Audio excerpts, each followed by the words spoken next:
তাই বলখের বাদশা বলছিল যে আমি মারা যাওয়ার পরে আমার হাত দুটো তোমরা খাটকির বাহিরে রাখবা। কে রাখবা জানো? মানুষ জানো? দয়াল বাবা জাহাঙ্গীর, দয়াল বাবা জাহাঙ্গীর, দয়াল বাবা জাহাঙ্গীর। বাবা জাহাঙ্গীর, তুমি আমার রহমতুল্লিল আলামিন। আল্লাহ পাক আমারে সম্পূর্ণ স্বাধীন করে দিচ্ছে। 70 বছর বাঁচি, 80 বছর বাঁচি, 60 বছর বাঁচি, যা বাঁচি, কোন রকমের কোনো পরাধীনতা নাই, সম্পূর্ণ স্বাধীন করে দিচ্ছে। তুমি আমার মানলে মানতেও পারো, না মানলে নাও মানতে পারো, তোমার ইচ্ছা, স্বাধীন, সম্পূর্ণরূপে স্বাধীন আল্লাহ পাক আমার।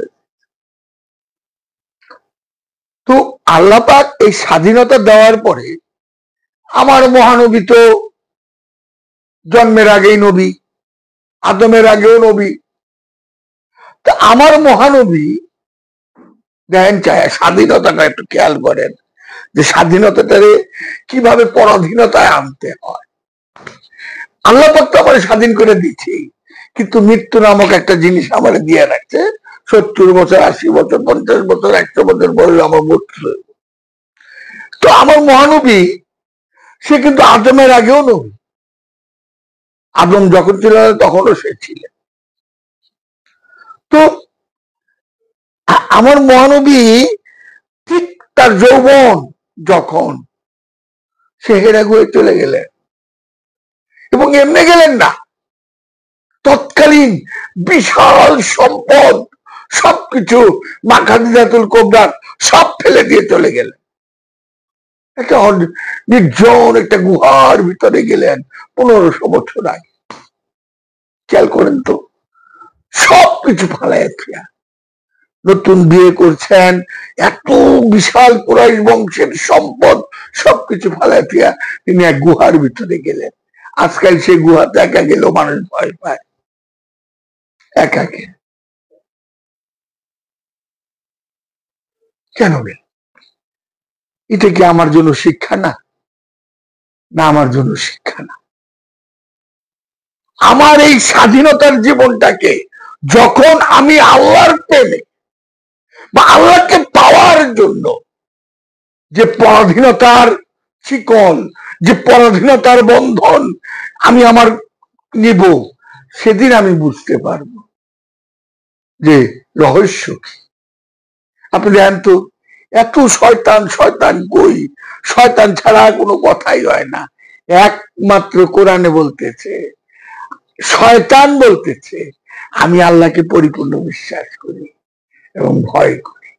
কোরআন, শয়তান বলতেছে একমাত্র, যার দিন রাত শয়তান করতে থাকি, এই তুই শয়তান, এসব যা, এই তুই শয়তান, শয়তান, শয়তান বলতেছে আমি আল্লাহকে পরিপূর্ণ বিশ্বাস করি এবং ভয় করি। একটু গবেষণা করেন, শয়তানকে ঢিল মারেন, ভালো কথা, ঢিলটাকে আমার গায়ে লাগে না, ওই শয়তানের চরিত্রটাকে আমার ভিতরে নাই। আদম সেজদা দেয়নি দেখে শয়তান হচ্ছে, আর তো কিছু না, একটু খালি অহংকার করছে, সামান্য একটু অহংকার করছে। আমি না জিজ্ঞান তো দিনে কত অহংকার করি, কত লোভ করি, আমি না জিজ্ঞান না। এই বিশাল বিশাল কোর্ট দাঁড়িয়ে, এই সেই কোর্ট উদার, আয় হায়, শিক্ষার সার্টিফিকেট গুলো পিছন দেয়া, হায় হায়, লোভের শেষ নাই, লোভের শেষ নাই। খাজা বাবার পিছনে কোনো সার্টিফিকেট নাই, কোনো ক্রেজ নাই, বড় বিশ্বাস বাবার পিছনে কোনো ক্রেজ নাই, জালালউদ্দিন রুমির পিছনে নাই।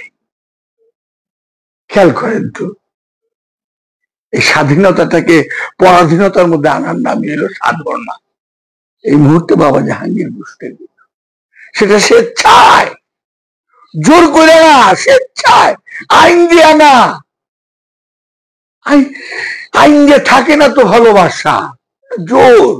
বাবা জাহাঙ্গীর কইতো জোর করে বিয়ে করা যায়, ভালোবাসা করা যায় না। বাবা জাহাঙ্গীর বলতেন আমি সত্য চাই, আমি সাইনবোর্ড চাই না। একটু গবেষণা করেন তো, সত্য চাই, সাইনবোর্ড চাই না। তাই কোরআন বলতেছে লোক দেখানো ইবাদতকারী ওয়াইল নামক দুর্যোগে যাইব, লোক দেখানো ইবাদতকারী ওয়াইল নামক দুর্যোগে যাইব। খবরদার নামাজের ধারে কাছে যাবা না নেশাগ্রস্ত অবস্থায়। কোন নেশা? দুনিয়ার ধন সম্পদের নেশা,